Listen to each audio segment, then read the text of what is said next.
ముఖ్యంగా మహిళలకు ఇంత ఎండను సైతం లెక్క చేయకుండా ప్రతిరోజు నాతో ప్రచారంలో ఎంతో ఉత్సాహంగా పాల్గొంటున్నారు. మీ అందరికీ ఒకటి విజ్ఞప్తి చేస్తున్నాను. గతంలో తెలుగుదేశం పార్టీ హయాంలో అభివృద్ధి చూశారు ఎలా జరిగిందనేది. ఈ 5 ఏళ్ల పాలన చూశారు.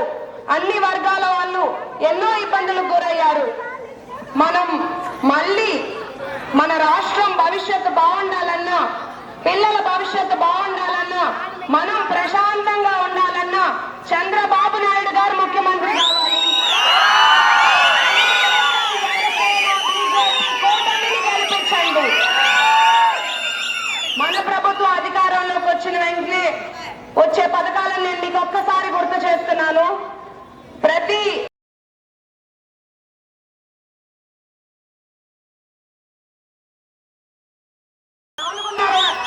వస్తాయి. చదువుకునే ప్రతి విద్యార్థికి 15,000 రూపాయలు. ఇంట్లో ఎంతమంది పిల్లలు ఉంటే అంతమందికి. ప్రస్తుత వైసీపీ ప్రభుత్వం ఒక బిడ్డకు 13,000 ఇస్తున్నారు.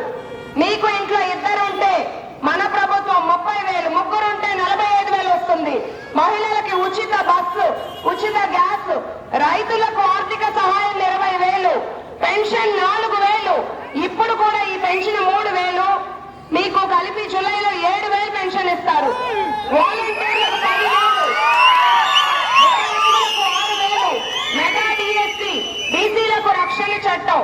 దీంతో పాటు నిన్న మేనిఫెస్టోలో పేదలకు ఇంటి స్థలాలు, ఇళ్ల నిర్మాణం, ఉచిత ఇసుక, కరెంట్ ఛార్జీలు పెంచరు, పెళ్లి కానుకలు, విదేశీ విద్య మళ్లీ స్టార్ట్ చేస్తారు, అన్న క్యాంటీన్లు మళ్లీ మొదలు పెడతారు. ఇలాంటి ఒక ప్రజా సంక్షేమ పాలన అమూల్యమైన ఓటును సైకిల్ గుర్తుకు వేసి చంద్రబాబు నాయుడు గారిని ముఖ్యమంత్రి చేయాలి. మీరు నన్ను ఎమ్మెల్యేగా, ఎంపీగా మాగుంట శ్రీనివాస్ రెడ్డి గారిని గెలిపించమని ఒక్కసారి ఆదరించండి. ఎన్నడూ లేని అభివృద్ధి ఏంటో నెక్స్ట్ 10 ఏళ్లలో చూపిస్తానని నేను మీకు మాటిస్తున్నాను. అంతేకాకుండా ఇక్కడ తాళ్ళూరు నుండి గంగవరం రోడ్డు బాగలేదు. మనం ప్రభుత్వం వచ్చిన సంవత్సరంలోగా అక్కడ డబుల్ రోడ్ వేపిస్తాము. తాళ్ళూరు నుండి ముండ్లమూరు 1 కిలోమీటర్ రోడ్డు బాగలేదు, అది కూడా పూర్తి చేద్దాము. ఇంకా మీకు ఇక్కడ సాగునీటి సమస్యలు, ఎత్తిపోతల పథకంకి కృషి చేస్తాము. అంతేకాకుండా నా వంతుగా ఇక్కడే ఒక హాస్పిటల్ కట్టి పేద మధ్య తరగతి వాళ్ళకి అందుబాటులో ఉంటానని నేను మీకు మాటిస్తున్నాను. ప్రత్యర్థులు నన్ను ఎన్ని విమర్శించినా నేను పట్టించుకోను. వాళ్ళకి విమర్శించే కార్యకర్తలు ఉంటే నా వైపు ప్రేమించే ప్రజలు ఉన్నారు. ఇన్నాళ్ళుగా మీరు ఎలా అయితే పార్టీ మీ భుజాల మీద నడిపించారో ఈ 10 రోజులు ఇంకా కీలకంగా ఉంటుంది. అందరూ కష్టపడండి, నేను కష్టపడతాను.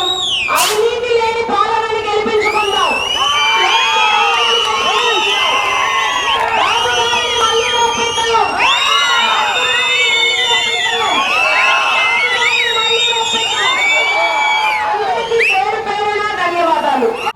గెలిపిద్దాం గెలిపిద్దాం గొట్టిపాటి లక్ష్మమ్మని గెలిపిద్దాం మొట్టమొదటి మహిళా ఎమ్మెల్యేగా.